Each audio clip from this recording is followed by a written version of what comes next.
of green hydrogen. But we internally, in the Minerals Council, we also have an internal working group which basically focuses on research and scanning the environment both locally and globally so that we can advise mining companies. I'm aware that most people are aware of only two companies, mining companies that are involved in the hydrogen space. That is Anglo and Sibanye, but there's a lot of companies that are interested within the Hydrogen Leadership Forum that are doing preparatory work because of the intelligence that we gather for them. Some of them are also involved in chrome mining, not necessarily PGM.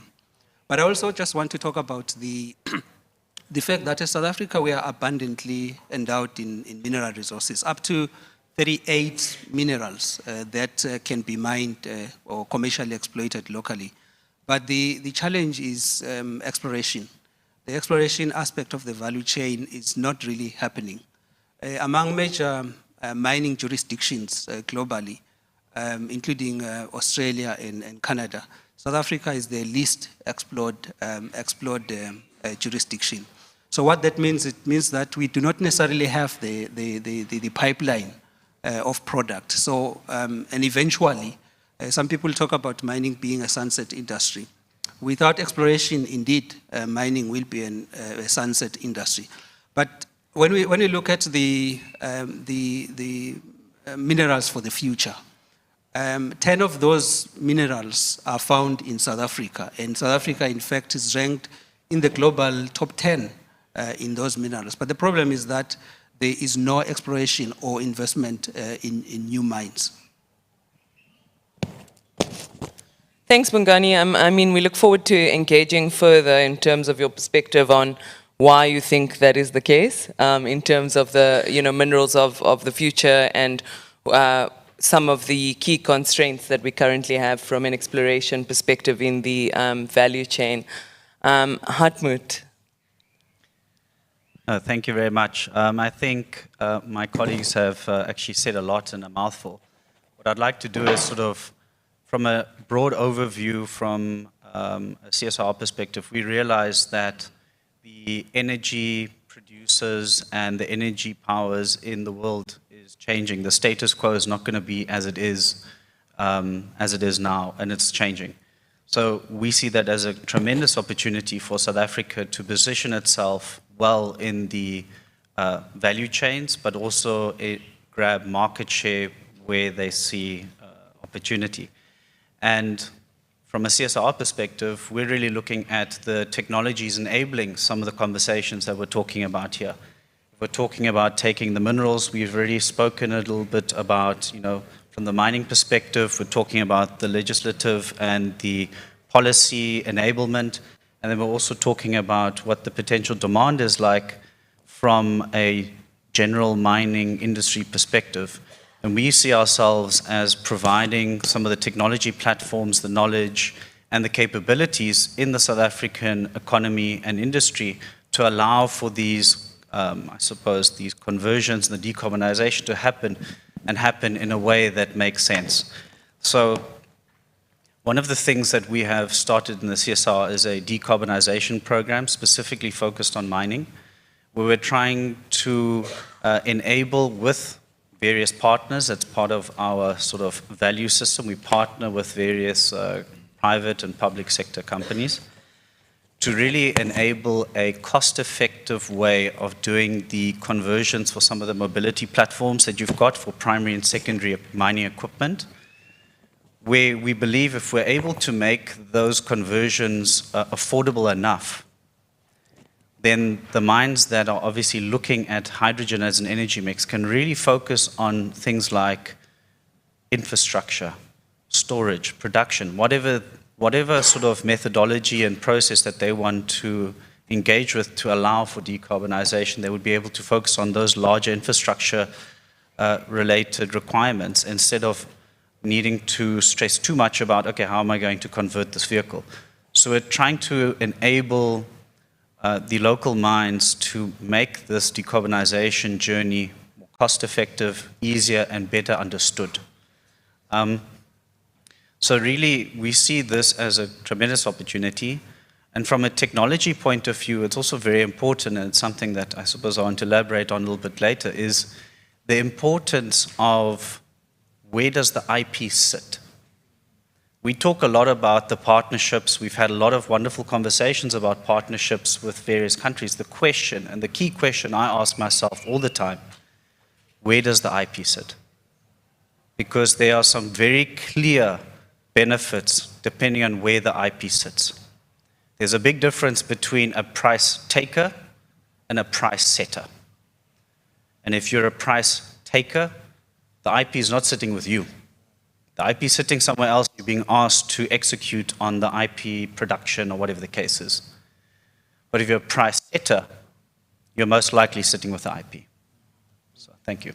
Thanks, Hartmut. And I think that also has an impact on how competitive we are as South Africa.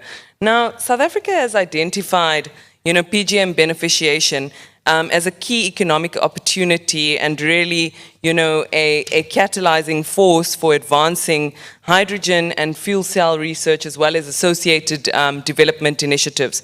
So Prakashim, for Anglo, is green hydrogen mainly a way to decarbonize your operations, or does it also offer potential for new markets and the development of new technologies?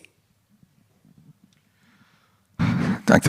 It is both. So I think ideally, as I mentioned, the hydrogen haul truck is an example of how we use it in decarbonizing our own operations to ensure that we do have, and again, making sure that we develop the technology if it's not there to be able to do it. So I think we took on that project ourselves when there was no OEM wanting to lead the way, and allowing us to lead the way to be able to do it, to allow us to be able to decarbonize. And especially, if I look at Mogalakwena as an example, the largest sort of single production site of PGMs in the world. So I think a fantastic resource with over 100-year life. And I think part of that on decarbonizing is key.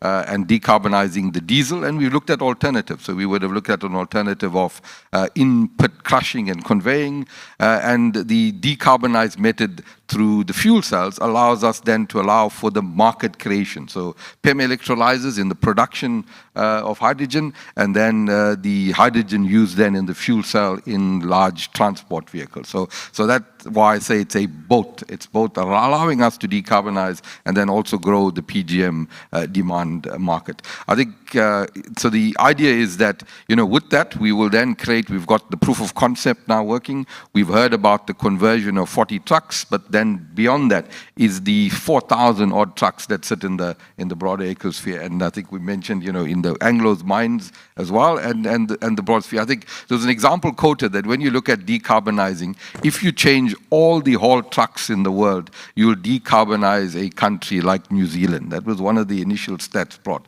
So that's the significant opportunity that I think fuel cells offers. Those are really fascinating insights. And I want to link it to, Bongani, just linking to what you mentioned earlier about some of the constraints pertaining to exploration in the value chain, but specifically linking it to which of those mineral endowments, right, South Africa has that can contribute to the green hydrogen and battery technology sector. So if you could pick up on the ones that we have that can make that contribution, and where do you see some of the current constraints that lie as well? Now, I know that's a study and an investigation on its own, but if you could maybe just give us, a little bit of insight. We have a number of minerals that would play a role in the hydrogen value chain.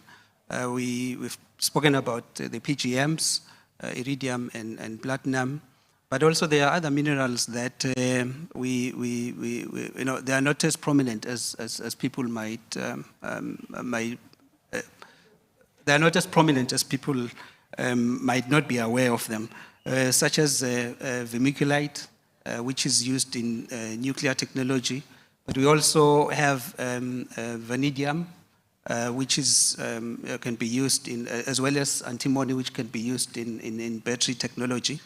And in all of these minerals, including chrome, manganese, the major problem is that when we talk about beneficiation, in recent years, the major problem has really been inadequate supply of electricity. And also the other constraint is the fact that exploration is really not happening, as I said in my opening remarks. But we can unlock that. Working with government, we have made proposals as to how we can really unlock the exploration aspect, as well as the general beneficiation of these minerals. In 2011, the government published a beneficiation strategy, and they looked at a number of minerals, including uranium and thorium, including the PGMs, as well as jewelry fabrication. But there hasn't necessarily been a follow-up on that work. We believe that if we were to follow up on that beneficiation strategy and come up with perhaps stock taking, what has happened in between 2011 and now, and what have been the constraints, and how can we unlock those constraints. But I think talking about the PGMs in the hydrogen value chain, one thing that we have observed as the internal team within the Minerals Council is the fact that it's well and good that the companies mining PGMs are involved in the value chain, but when it comes to electrolyzers and the fuel cell technology, other non-producers, mining, that is non-mining companies, but who are in the space, they find that the PGMs are quite expensive, and so they are looking for alternatives. So what we're saying is that our proposal is that there must be research and development, ongoing research and development, so that the costs are lowered right through the value chain, from energy to electrolyzers, fuel cells, so that we as a country are competitive. We can play, we believe that we can play a better role if we are competitive and we continue with research and development on an ongoing basis. Thanks, Bongani. I think you are already a few steps ahead of me. I was going in terms of recommendations that you have for government and the private sector, and you've really highlighted, two key recommendations there. The first is, for us to follow up on the beneficiation strategy, and I think that's a critical element from a public sector perspective. And you've mentioned some of the, some of your thoughts around ongoing R&D. So thanks very much for that. Hendrik, in terms of, some of the current initiatives underway, you did allude to some of them in your introductory remarks, but in terms of some of the current initiatives underway from a government perspective, how are we supporting this green transition, and how do you think we can accelerate our support going forward, and also accelerate partnerships with the private sector and other relevant stakeholders alike? Absolutely. For us, a priority is knowing that there's a global market, knowing that at this stage we have to create locally. The fiscus is not in one central coffer at this stage. The fiscus is strongly to create an enabling environment, and that's our function as government. And that is then ultimately through the principle of a regulatory framework that is conducive, number one, but also then furthermore towards world-class infrastructure. Pertinent is that it's across such a wide array to facilitate the mining component that must be conducive. And I think the mining side is well defined, and the exploration is pertinent. I just need to step quickly to the exploration side and link it directly to market. Market is demand-driven, and demand is need-driven. So I want to take it then immediately back into the green hydrogen niche, and there we have to look at inner and outer battery limit. Grid is our biggest concern on the outer battery limit. Renewable energy. What if we learned after 12 years of renewable energy as government through the IPP process? We've learned that we haven't localized squat except for somebody that can feed into the grid. Why was that? Because we didn't create a nucleus of local and SADC market at the end of the day that had a consistency. Our peaks and valleys were too long, but window 3, but window 4. You just cannot sustain business. So looking at those elements is to understand our market need to sustain a business during that term, for us is pertinent. And I can foresee that within the buildup of green hydrogen and then massifying this event. Let's say the conversion of Kumati Hendrina done by Andre de Ruyters and his Sterling team at Eskom at that. That's on the East Coast, converting literally that hydrogen valley. But now we've got the West Coast corridor on the left-hand side. Let's take Bochum, 40 gig capacity. We're talking 450,000 hectares of land to be converted to RE land in terms of wind and solar.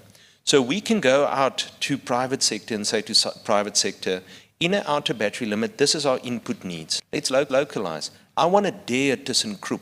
I want to dare Siemens Energy. I want to dare MAN to say to them, you need to localize, because we know that up to 2050, you will have a consistent market. No more will we tolerate a German supply chain scenario. I must compliment our colleagues from the CSIR.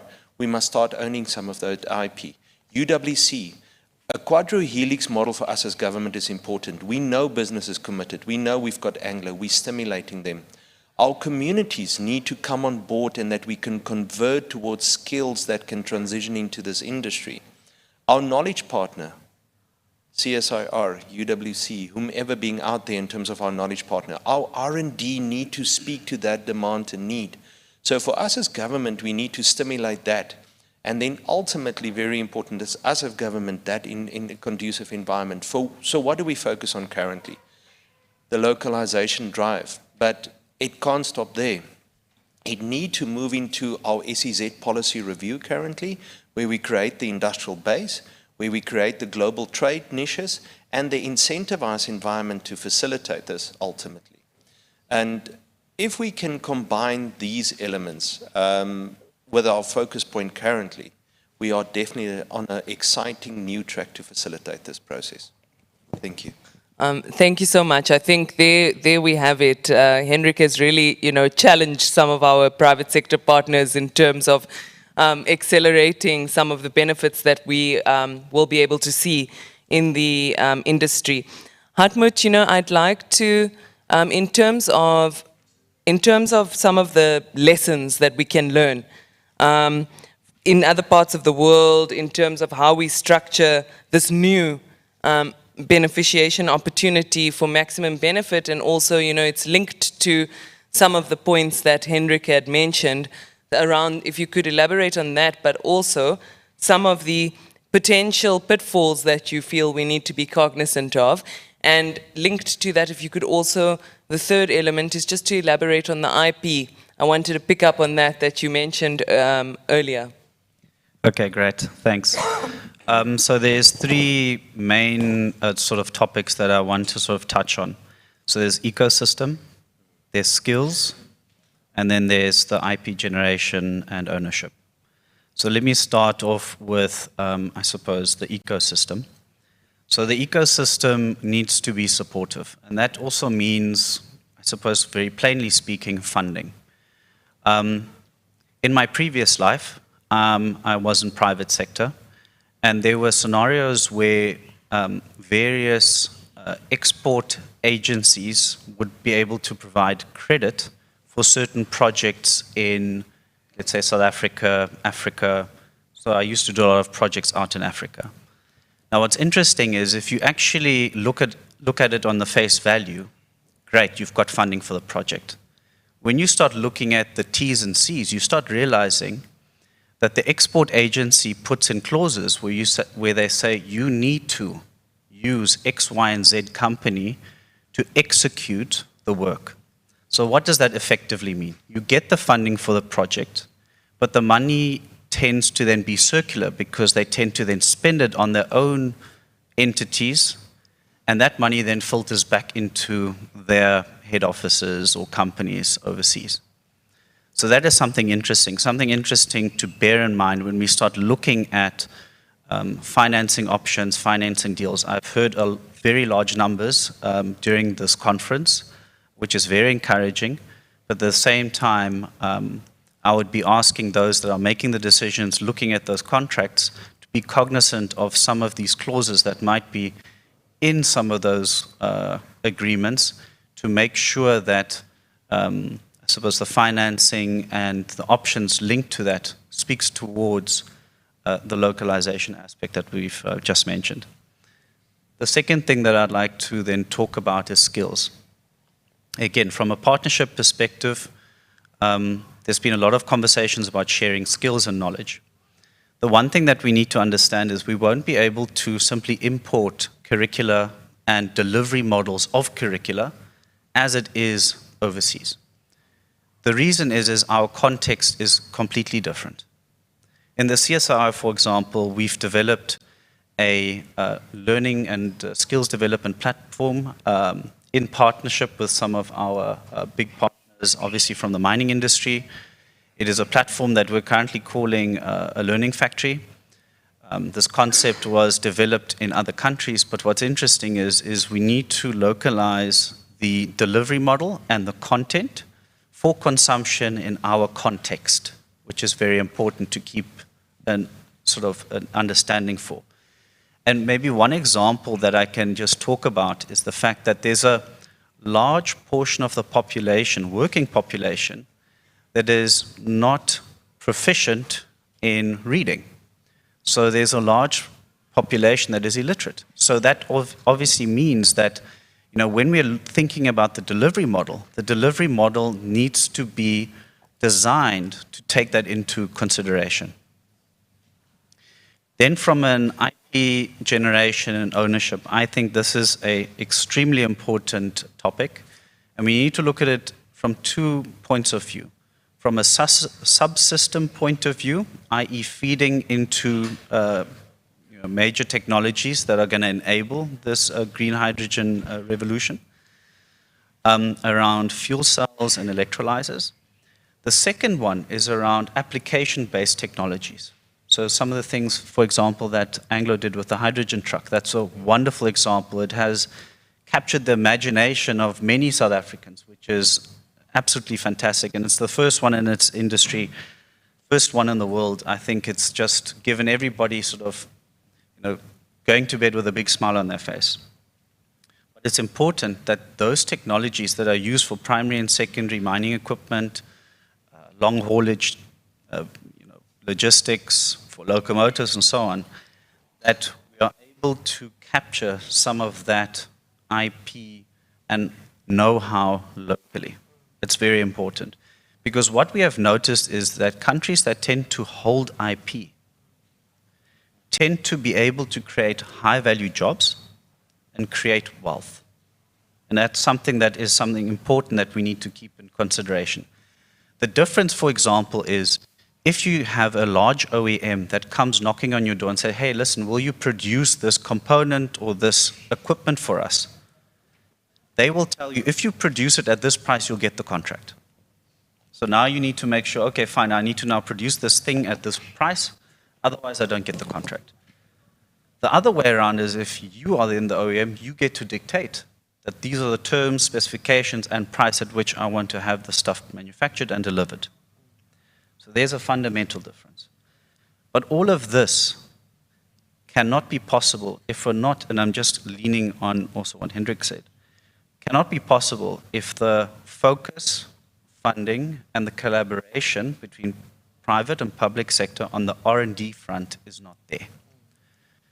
Typically, you will have IP generation, update, modernization of IP,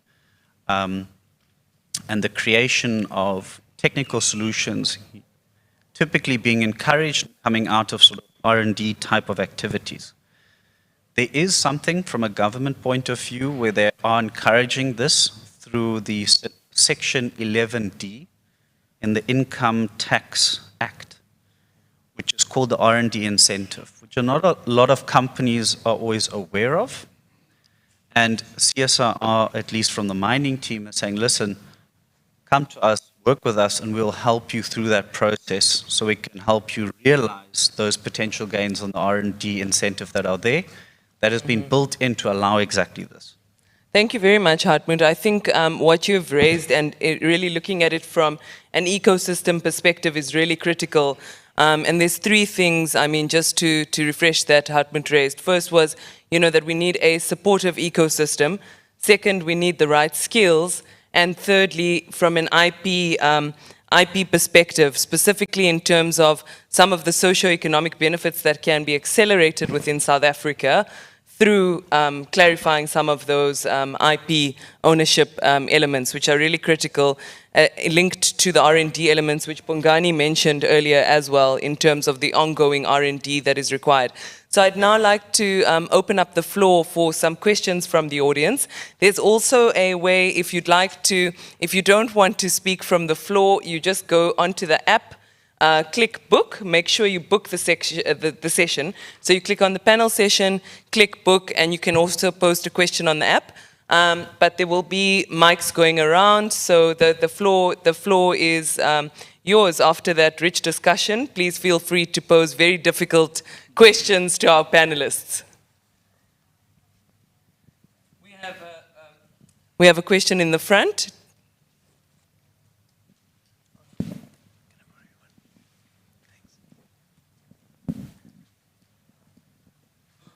And if you could please state your name and your organization when you ask the question. Thanks. Yes, Tilman Altenberg from the German Development Institute. It's called IDOS now, just renamed. And I have a question on the corridor idea. The idea would be you have a PGM corridor where you have platinum mining, and then the corridor would be zero emissions transport based on fuel cells, right? Now, I just have an IEA report here on the market development of heavy-duty trucks and buses, etc. And it seems that the development goes towards battery electric there. So is there this kind of supposed link, this win-win story in a way? So we have the metals, we need to decarbonize the transport, so it will be happening on fuel cells, right? Is that a decent assumption? And the same in a way for electrolyzers. There's a competition between alkaline and PEM, and I think market development might lean towards alkaline also, which then reduces the win-win story in a way. So I would like to hear your opinion on that. Thank you. Thanks very much. Prakashim, I'm going to hand that question over to you.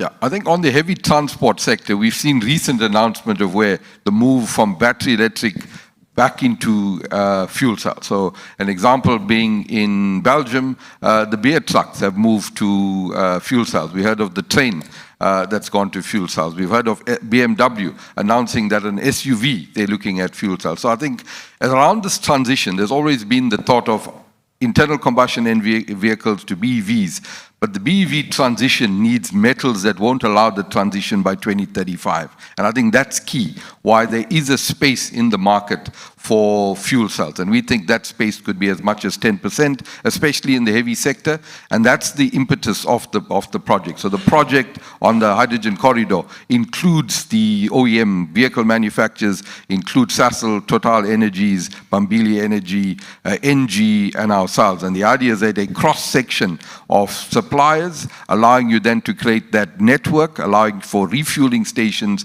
as well as the truck and as well as the production of hydrogen along the grid. Thanks, Prakashim.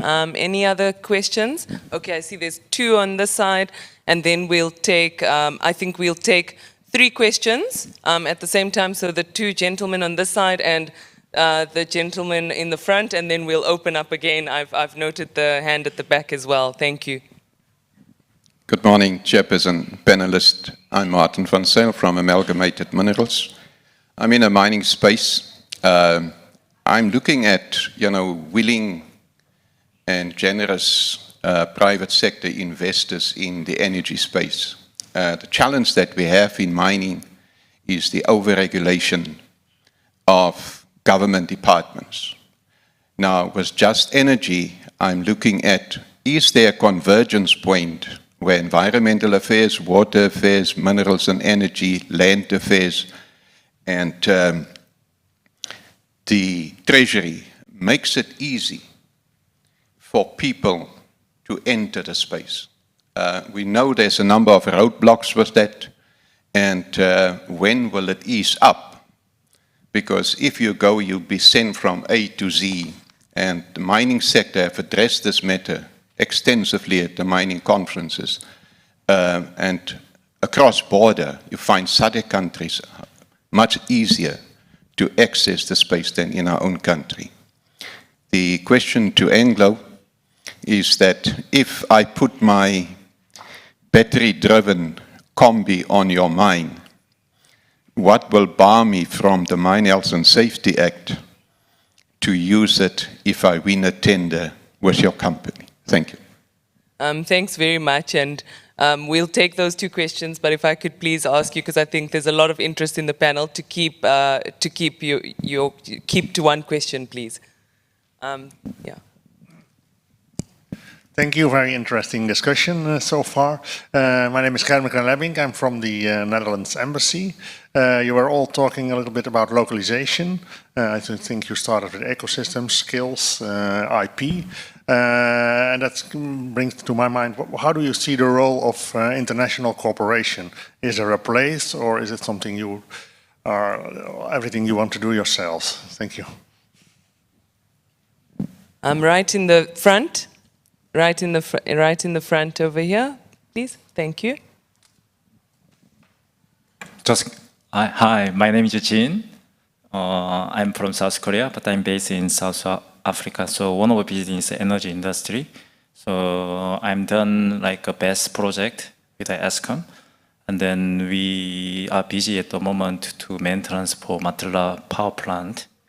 So, and then just we had a nuclear forum between South Korea and South Africa government on the October. So regarding over the hydrogen and the nuclear sector. So then that time I tried to invite Angola Platinum, but I can't, how can I say, I cannot access to meet someone. So anyhow, so I want to propose some of method for sort out the mining sector. So there is the which called the MMR, so micro module reactor, and then smart. Those are two kind of things what I want to propose. And then I'm the representative of the Hyundai Engineering. So Hyundai Engineering is busy in Canada to do the MMR at the moment, which is the United States and then Canada, and with the Chalk River. So it's as a pilot, so it is a 5 megawatt at the moment. So then we try to meet the mining companies few weeks ago. So we met the Northern, and then they also struggling over the energy sector. So they want to do that, those kind of the program like MMI or something like that. But in terms of regulators, is there anything can solve those regulators? Then the mining companies may be very exciting because the renewable energy, there are lots of expense to grid and then those kind of things. So I think that is the good method for the new future energy, especially mining industry. Thank you. Thank you very much. I think it's also, panelists, just to note, also linked to the first and the first question that we got. And we'll take the last fourth question for now, and then the panelists will respond. Thanks. My name is Thomas Roos from the CSIR. My comment is directed to the German gentleman at the end there. He raises a valid question. It is, however, a nuanced issue. With respect to electrolyzers, alkaline versus PEM, you are correct. Alkaline are cheaper. It all depends on horses for courses and where you're applying it. If you're in the mobility sector, your final goal is not hydrogen at atmospheric pressure. Your goal is hydrogen at 350 bar or at 700 bar. PEM fuel cells PEM electrolyzers can electrolyze water under pressure, which means your final gaseous hydrogen is already under pressure, and then you need less energy to compress to the compression that you need. So it's a horses for courses argument. Mr. Ruiz, I'm so sorry. Do you have a question for the panel as well, or is it more of a comment to... It's directly related to that. Is it directly related to that? Okay, no, we're more than happy to engage. I'm just conscious of the time we have left, and I do want to open up for a second round of questions if possible. But, so you'd like me to stop now? If you're done with the comment, I can give you 10 seconds to 10 seconds wrap is up. good. Yeah. Long distance vehicles, electric trucks, fine in Germany where distances are short. In South Africa, our distances are long. In Germany, your trucks are limited to 40 tons. In South Africa, we do not have that limitation. In Germany, you drive for 4.5 hours, and then by law, the driver must stop. That's not true in South Africa. We have heavy trucks, heavier than you do. We travel further than you do. And the N3 corridor is 600 kilometers in one go, which is why hydrogen trucks make sense. Thank you, thank you. Okay, so yeah, you've really made the case. Thank you, Henrik. If you could please assist with some of the questions that pertained to the public sector. We had quite a few questions. I think there were 2 or 3 points. One around regulation. There was one around, the over-regulation and how we can better work together, the international cooperation side of things, as well as, the last question that also had some regulatory links. And then, fellow panelists, you are also free to add in after that. Thank you very much. Our focus as South Africa is to do, as mentioned with our investment country strategy, our country investment strategy, we are moving towards that. There is definite processes to intertwine. I mean, within the project implementation framework, it starts with a spatial development framework scenario, water use license. It starts with a rezoning application. It starts with literally, if you're in a mining area, you need to sterilize ETC. Then we start getting to a EIA. If you move into a wind 2-year Burton bat study, those elements are very important for us in the hydrogen sector because we need a certified project. No way that we can set it aside, because a certified project must be compliant to the global benchmark set, which is referred to good governance and looking at people, planet, and prosperity. What do we do as South African government? We are committed to you as the investor. We know that currently in our bureaucracy, we've got diversified portfolios. So a lead that has been taken, and here I must compliment ISA and the sterling work done by Prof. Ramagopa and his team, is through the POC process then and going through a strategic infrastructure project. The moment, for instance, there's going to be a hydrogen SIP being registered as a program with several projects. Those timeframes are then reduced. Instead of waiting 180 days on a yield for your EIA, you'll be waiting now 80 days, for instance. So the compliance can't be set aside, sorry to say, folks, but as a government and as a regulator, we need to maintain that integrity of our system, and then for the global certification of our product. But we're going to be assisting you through the SIP program to get through that process. And this, the visionary leadership taken by our president to get the unit of ISA going there under the sterling leadership of Minister Gungubela and Prof. Ramagopa. So that SIP programs and placing a project within that SIP program is pertinent. Overlay that, for instance, with a renewable energy project within a red zone and you've got a solution. There's a bit of a cat in the bag, but please do not quote me on that cat. There is also initiatives to start looking at the one-stop investment shops for renewable energy projects, where we can have a one-stop solution. So we will not have a mining house that is in the process of transitioning, having to run to environmental affairs, having to run to DMRE, having to run to water affairs and sanitation, but ultimately that there's an integrated, centralized system. Let's have a central application process, and it's within our one-stop investment shops. Then we were speaking about localization. Yes, we are committed towards localization. We are looking firstly at country to country. We do not have that within ourselves. There's IP. At this stage, there's world-renowned partnerships that we want to establish, that we have established and will establish. So firstly, we look at a country-to-country agreement, and I'm so glad you raised your hand because you know what must happen between us. I don't want to speak further about that. You know what's happening between us and Germany. I mean, I see our colleagues here from the IDC as well. We've signed with KVFW, coming to IDC Industrial Corporation, the European Investment Bank. That's our partnerships to localize. So definitely we are not an island. We are open to do business with you as our global counterparts. We are open to do business for the flow of funding and intellectual property.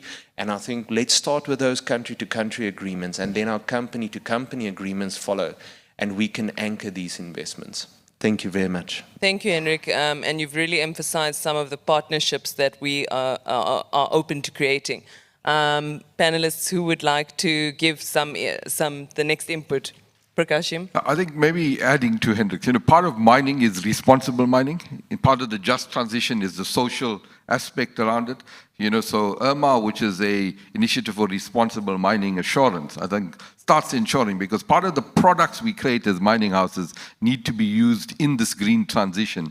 And a lot of companies are looking for those metals to have the assurance on the integrity, the environmental and the social aspect for that. So I think and I think welcome the SIPS projects, welcome the opportunity of the one-stop shop, which will help the regulatory. Doesn't stop us following the rules though. I think key for us is being responsible in mining to bring out the metals and minerals in a responsible manner. And I think IRMA is one such organization that allows us to do that. Thanks, Prakashim. I think that we really have an opportunity to reconfigure the ecosystem and to leverage exactly the kinds of things you have mentioned. I'll allow for one last question. If you could please keep it very short.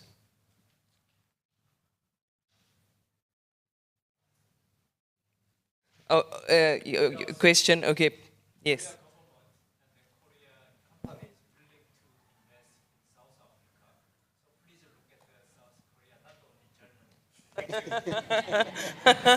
Thank you very much for that. Henrik, Hartmut, Bongani, and Prakashim, if you could, in 30 seconds, give me your one recommendation for the country, whether it's a recommendation to government or whether it's a recommendation to the private sector. Because, of course, we want these panel sessions to be very focused, and we want pragmatic solutions to some of the challenges we face, pragmatic solutions to really driving growth and development in this area, and also accelerating our partnerships. So in 30 seconds, if you could each give me your one recommendation. Bongani, you can go first. Thank you, Shakira. I just want to take to follow up on what Eugene has just said about South Korea waiting to invest in South Africa. 2 months ago, the UK government published a critical minerals strategy. And in that list, they have 23 minerals. 13 of those minerals are found in South Africa.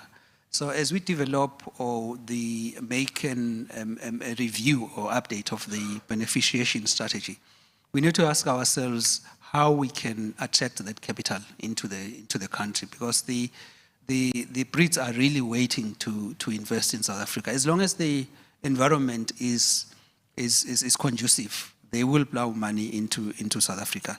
Perhaps we also need to ask ourselves the question that if we are talking about beneficiation, it is important, it is basically an emphasis on the point that I've just said, that it is important to look at what developed countries are actually doing and the type of minerals that they want.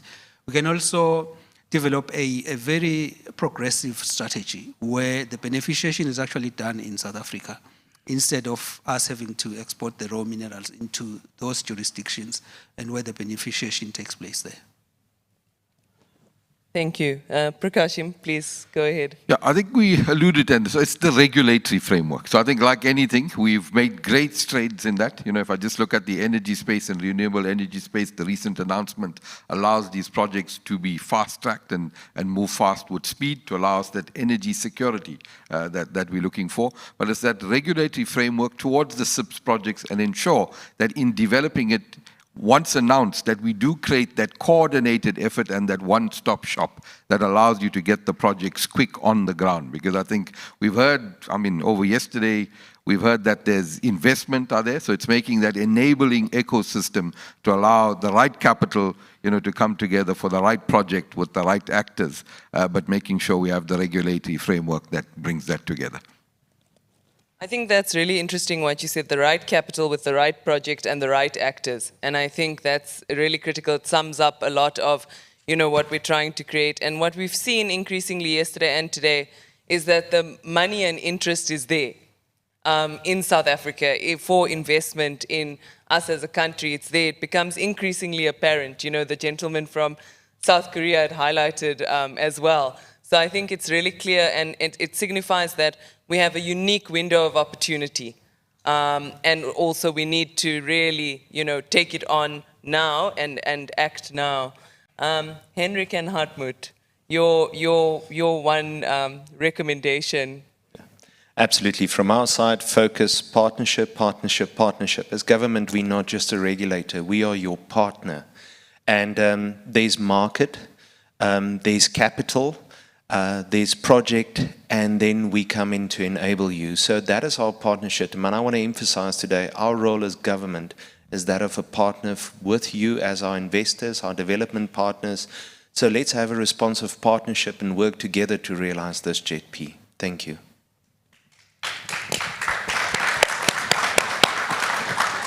Okay. Hartmut? I hope I get a clap as well. I think the important thing from our side is to say, and I just want to just sort of steal the word from what Hendrik was saying as well in terms of partnership. But partnership in our sense is looking at it a little bit differently, because we are very focused on the research and development, building capacity for the state as well as for the private sector for South Africa. So we can't do that on our own. CSR is open for business, if I can call it that, and partnership with private sector as well as public sector is critical. So our doors are wide open. We are actively pursuing high impact projects and programs that we believe is going to be to the benefit of the mining industry, but also the ancillary and supportive ecosystem around it, and the OEM base that is sitting in South Africa and internationally as well. So yeah, we're here to support, and we want to have a positive impact.